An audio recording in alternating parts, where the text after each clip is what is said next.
il est le même, il est le même hier, aujourd'hui. Il est le même, il est le même éternellement. Il est le même, il est le même hier, aujourd'hui. Il est le même, il est le même éternellement. Il est le même, il est le même hier, aujourd'hui. Il est le même, il est le même éternellement. Allez, je proclame Jésus, il est le roi. Dans ma vie de chaque jour, il est le roi. La victoire m'appartient désormais. Avec lui, Jésus, je régnerai à jamais. Il est venu pour nous sauver. Alléluia. Je suis le roi des rois, Seigneur des seigneurs. Il est venu pour nous changer. Alléluia. Jésus, le roi des rois, le Seigneur des seigneurs. Allez, nous devons proclamer que Jésus est roi. N'est-ce pas, mes frères et sœurs? Je vous dis bonjour dans la paix du Christ. Retrouve TV encore une autre séquence vidéo pour méditer la parole de Dieu. Qui est d'accord avec moi? Alors, si vous êtes prêts, je suis prête. Bonjour sur vous. Hier, nous nous sommes arrêtés sur encore l'histoire de David, David comme toi et moi. Voilà, ce thème que nous entamons depuis le premier chapitre de Samuel. Voilà, ce livre que nous allons continuer d'étudier sur cette histoire de David. Comment David va faire pour accéder à la royauté. Et hier, lorsque nous abordions le sujet, nous avons dit que David s'est laissé conduire par Dieu. David s'est laissé diriger petit à petit, il a marché dans la patience avec Dieu. Et même que ses ennemis sont manifestés, sachant la destinée de David, mais ils ont fait tout possible pour l'en empêcher. Mais vers la fin, qu'est-ce qui a triomphé? La volonté de Dieu. La volonté de Dieu, mon frère, ma soeur, elle est la même. Hier comme aujourd'hui. Elle est la même pour toi, pour moi. Elle est la même. De la manière elle est venue, la parole de Dieu est venue pour que nous soyons, pour que ces hommes, Dieu ait existé. Il était, parce qu'il était. Son nom, c'est Jésus. Oui, il a été pour que David et les Moïse, Josué et autres puissent connaître le bonheur de rencontrer un père, un guide. Abraham également. Nous aussi aujourd'hui nous expérimentons cette grâce de l'Éternel, même si comme autant de ces hommes forts, ces héros de la Bible, Dieu leur parlait comme nous parlons hommes, comme deux hommes, deux êtres humains. Voilà, ce n'est pas comme ça aujourd'hui, mais l'Éternel est toujours avec nous par ses prophètes, par son enseignement, par notre conscience, là où il siège, là où il nous parle, notre subconscient. Voilà, voyez-vous, frères et sœurs, c'est toujours très émouvant de savoir que celui qui a pris la peine de créer ce monde-là prend encore la peine de veiller sur nous, de tendre l'oreille sur notre personne. Que ton Seigneur soit glorifié, Seigneur, de ce que tu le fais. Je veux te bénir pour cette parole que nous allons entendre en ce matin. Nous savons que tu es dans ta parole. Seigneur, alors manifeste-toi dans cette parole, dans nos cœurs, à travers l'étude que nous allons faire. Enseigne nos cœurs, ouvre notre esprit, notre intelligence, afin que nous puissions comprendre et que nous ne puissions pas périr dans l'ignorance. Oui, Seigneur, que nous puissions acquérir de la connaissance et que encore, au Père éternel Dieu, à travers ces écrits-là, nous puissions, pour ceux qui sont découragés, puissent reprendre leur courage. Pour ceux, au Père éternel Dieu, tout-puissant, qui croyaient que tu ne les aimes pas, Seigneur éternel Dieu, ils puissent prendre confiance en toi et reprendre le chemin Pour ceux, ô Père éternel Dieu, qui sont dans le péché, qui croient au Seigneur éternel Dieu Tout-Puissant, qui sont dans le droit chemin, que c'est parce que leur cœur est bon et que tu les bénis, Seigneur. Rappelle à leur souvenir éternel que tout homme est fait péché, tout homme est pécheur, et que Seigneur éternel Dieu Tout-Puissant, c'est par ta grâce qui sera bonne, et que Seigneur éternel Dieu, tu es prêt toujours à nous faire marcher sur le droit chemin dans ta bonté et ton amour. Sois élevé, sois béni, sois célébré. Conduis ce moment-là au nom de Jésus-Christ. Amen. Amen, frères et sœurs qui suivez Rétrovie TV. Moi, je suis très heureuse de vous retrouver. Oui, j'aime ce temps que je passe à étudier la parole de Dieu. C'est elle l'aliment de notre âme. C'est elle qui nous instruit. Alors, hier, nous avons vu 2 chapitres du livre de 2 Samuel. Nous avons vu 2 chapitres, en l'occurrence les chapitres 3 et 4. Aujourd'hui, nous verrons le chapitre 5. Mais je suis dans la joie. Je suis dans la joie. Je suis tellement émerveillée. Et pourquoi? Vous allez le découvrir à travers la lecture. Ok, je fais lecture si vous avez vos livres. Voilà, toutes les tribus d'Israël vinrent auprès de David à Hébron et dirent, voici nous sommes tes os et ta chair. Quelqu'un peut-être ne me suit pas, n'a pas vu la séquence précédente. De la manière David a été persécuté par ses ennemis, et maintenant, un peuple vient à lui pour dire, nous sommes tes os. L'os. Quelle est l'importance de l'os pour l'homme? Si tu n'as pas d'os, ta chair sera flaque. Et si tu n'as pas de chair, tes os seront visibles. Mais voilà que le peuple va venir dire à David, nous sommes tes os et ta chair. Nous poursuivons la lecture. Autrefois déjà, lorsque Saül était notre roi, c'était toi qui conduisais et qui ramenais Israël. Excusez. L'Éternel t'a dit, tu paîtras mon peuple d'Israël et tu seras le chef d'Israël. Ce mot paître revient. Voyez-vous, Abner devait s'en retourner dire au peuple, choisissez David, car David était choisi, oint de Dieu, pour paître le peuple d'Israël. Mais Abner a-t-il eu le temps d'aller transmettre ce message? Pas du tout. Abner n'a pas eu le temps parce que chemin faisant, il a été ramené au palais de David et mis à mort, pas par David, mais par son chef d'armée, dans le dos de David. C'est-à-dire que David n'était pas informé. David n'en savait rien. Et Abner a été mis à mort.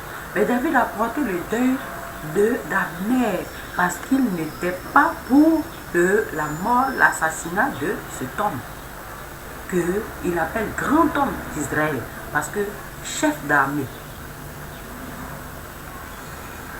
Frères et sœurs, le pouvoir de famille a voulu se manifester là. Ne pas aller transmettre le message au peuple. Ainsi le peuple ne viendra pas à David. Mais voilà, le peuple s'est déplacé. De lui-même, le peuple est venu parce que c'est dans le plan de Dieu. Alors, le peuple demande expressement à David de les paître.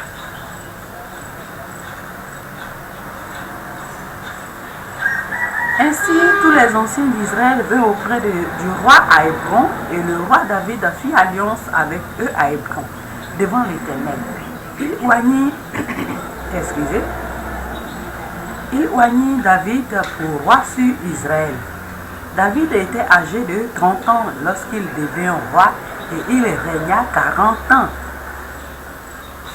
Il avait que 30 ans. Mais 30 ans, désolé, avant cela, sachez que David a été pris derrière un troupeau. Il était encore plus jeune. Plus jeune. Certainement 12, dans la fourchette de 12-18 ans. Et il a été pris pour être oint par l'Éternel. Et combien de temps? Combien de temps? Quelqu'un qui a été pris derrière le troupeau. Et là, c'est certainement après une dizaine d'années qu'il accède à la royauté.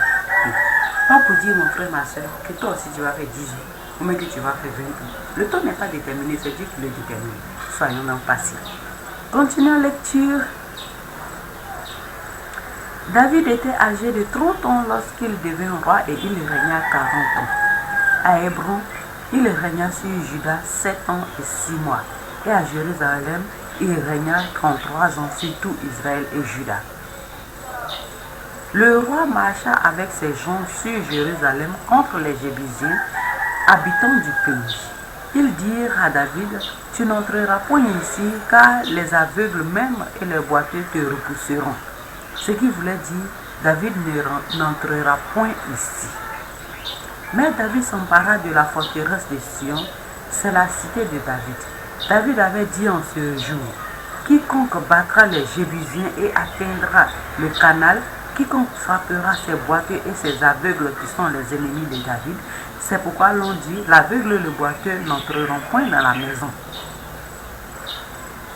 David s'établit dans la forteresse qu'il appela cité de David, là où il ne devait pas entrer. Et il est même dans votre forteresse. Il fit de tous côtés des constructions en dehors et en dedans de Milo. David devenait de plus en plus grand et l'Éternel, le Dieu des armées, était avec lui. Hiram, roi de Tyr, envoya des messagers à David et du bois, de cèdre et des charpentiers et des tailleurs de pierre qui bâtirent une maison pour David. David reconnut que l'Éternel l'affermissait comme roi d'Israël et qu'il élevait son royaume à cause de son peuple d'Israël. David prit encore des concubines et des femmes de Jérusalem après qu'il fut venu d'Hébron. Et il lui naquit encore des fils et des filles. Voici les noms de ceux qui lui naquirent à Jérusalem. Shamua, Shobab, Nathan, Salomon, Jiba, Elisha, Nepheg, Japhia, Elishama, Eliada et Eliphélet. Les Philistins apprirent qu'on avait oint David pour roi sur Israël et ils montèrent tous à sa recherche. David, qui en fut informé, descendit à la forteresse. Les Philistins arrivèrent et se répandirent dans la vallée de Réphaïm. David consulta l'Éternel en disant, monterai-je contre les Philistins? Les livreras-tu entre mes mains? Et l'Éternel dit à David, monte, car je livrerai les Philistins entre tes mains. David vint à Baal-Pératsim, où il les bâtit. Puis il dit, l'Éternel a dispersé les ennemis devant moi, comme des eaux qui s'écoulent. C'est pourquoi l'on a donné à ce lieu le nom de Baal-Pératsim. Ils laissèrent là leurs idoles, et David et ses gens les emportèrent. Les Philistins montèrent de nouveau et se répandirent dans la vallée des Réphaïm.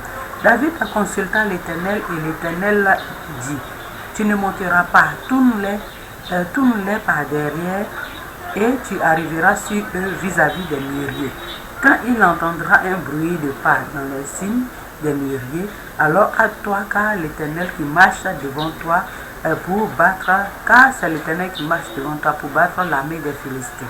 David fit ce que l'Éternel lui avait ordonné et il battit les Philistins depuis Géba jusqu'à Gézer. Amen. Voilà du verset 1er au verset 25, l'histoire de David.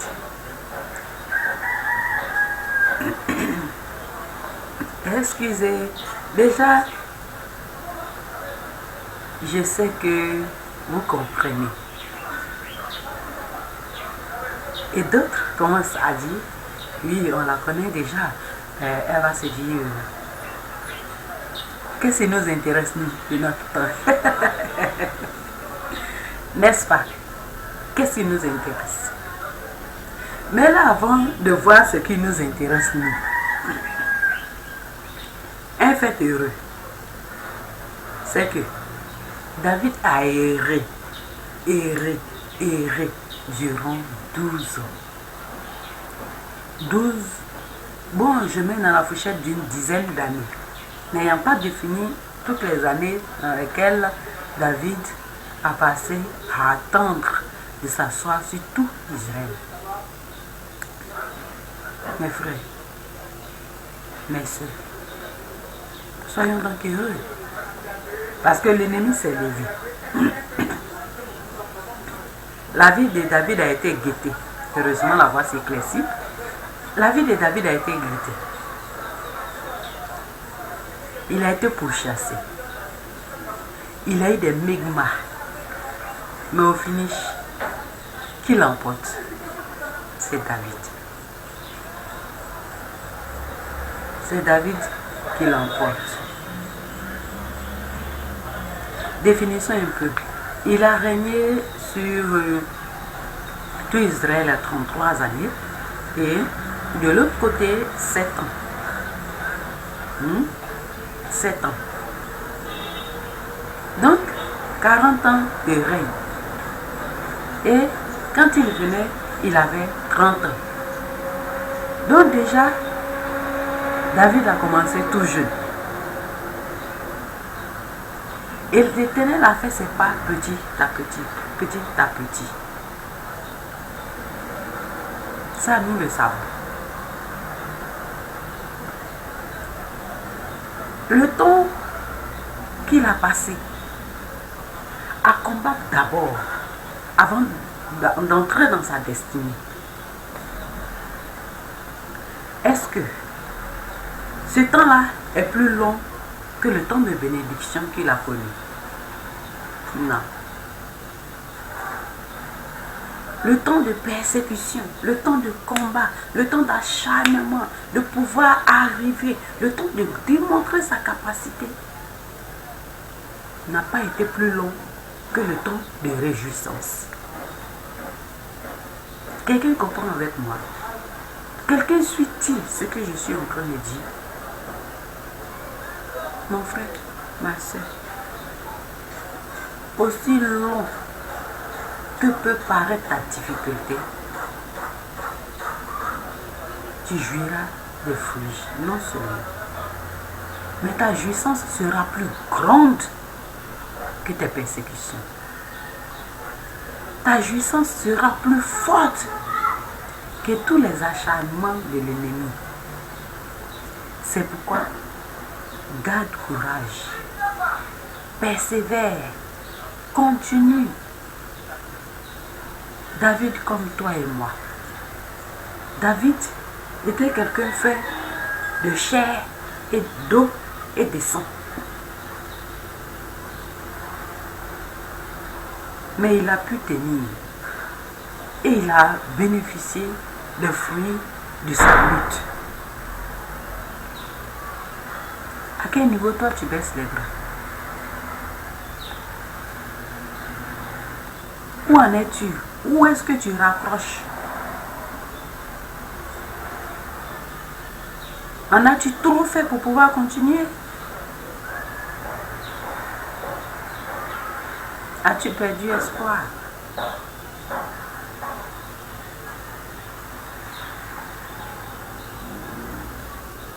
Crois-tu ne plus pouvoir y arriver? Sais-tu non seulement là où ta virgule doit être mise pour pouvoir continuer ton histoire autrement? Le sais-tu? Les hommes t'ont persécuté auparavant. Des gens ont médit. Des personnes t'ont tourmenté, torturé, calomnié, méprisé, injurié, humilié. Tu as bu la honte. Tu as bu la honte du célibat endurci. Tu as bu la honte de l'échec.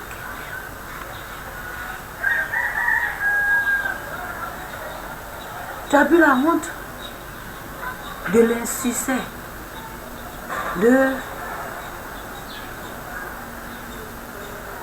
l'échec au bout de l'effort. Et tu décides de raccrocher. Inspire-toi de l'histoire de David. Inspire-toi de l'histoire de David. Et vois combien la patience, la persévérance, la démonstration de la capacité paye. Elle nous donne suite. David est devenu roi d'Israël, de tout Israël. Non seulement de Juda, et aussi de tout Israël. Malgré toutes les manœuvres de l'ennemi, il y est parvenu. Toi, en ce matin, ne raccroche pas. Ne dis pas j'en ai assez. Ce sont des paroles qu'on ne dit pas. Je ne peux plus continuer. La vie ne vaut pas la peine d'être vécue. Je suis déboussolé.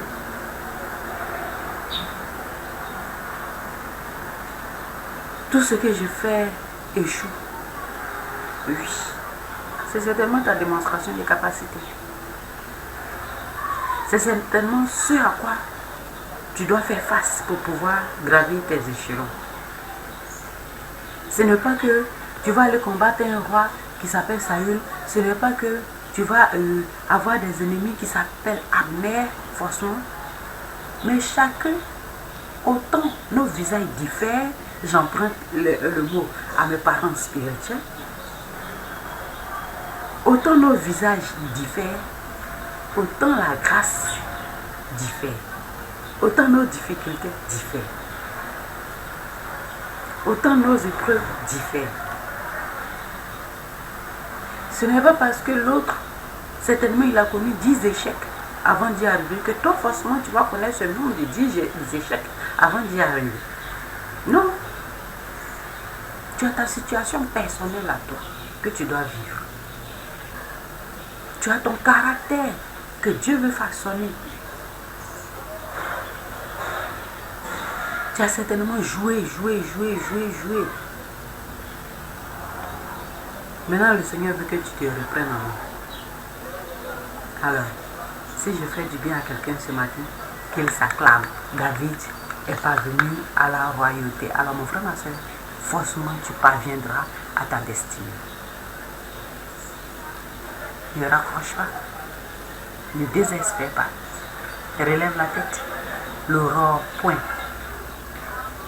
L'aurore est à l'horizon pour toi. Bientôt, on t'acclamera. Ceux qui t'ont hué t'acclameront. Ceux qui t'ont rejeté te rechercheront. Ceux qui t'ont méprisé t'élèveront. Que la grâce du Seigneur soit sur chacun. Que la faveur de Dieu nous accompagne au cours de cette journée. Au nom puissant de Jésus. Seigneur, merci pour ta parole. Je prie que tous ceux qui sont désespérés reprennent espoir. Que ce à quoi tu m'as appelé, Seigneur éternel, que je puisse véritablement avoir la force d'y arriver, de pouvoir tenir. Donne aussi à mon frère, à ma soeur, de pouvoir tenir, de pouvoir au Père éternel, savoir orienter, lui, leur combat, comme David a su orienter les siens. Il ne s'est pas attaqué à Saül, il ne s'est pas attaqué à Isbosheth, mais Seigneur, toi-même tu as combattu. Il n'a pas fait mourir Abner pour se venger, pour se débarrasser. Mais Seigneur, toi-même tu as combattu. Seigneur, donne-nous de te faire confiance, de te donner au Père éternel de pleine attitude pour pouvoir nous conduire, la latitude de pouvoir nous conduire, de pouvoir nous défendre, de pouvoir nous orienter. Que la vengeance s'éloigne de nos cœurs, que, ô Père éternel Dieu, le mépris, ô Seigneur éternel Dieu Tout-Puissant, la réplique du mal s'éloigne de nos pensées. Que toi seul, tu puisses, ô Père éternel, siéger dans nos cœurs, et que la gloire, l'honneur, les attentions te soient rendues, de ce que tu bénis la journée de mes frères et de mes sœurs, au nom puissant de Jésus. Amen. Amen. Chers frères et sœurs, je suis vraiment très heureuse d'avoir passé ces quelques minutes avec vous. Je sais, suivez toujours Retro-Vie TV tant que l'Éternel donnera la force, que ce soit ici dans mon pays, que ce soit autre part. J'aimerais avoir cette force de pouvoir toujours partager la parole avec vous. Demeurez bénis. Le Seigneur vous aime et moi également, je vous aime. Ciao.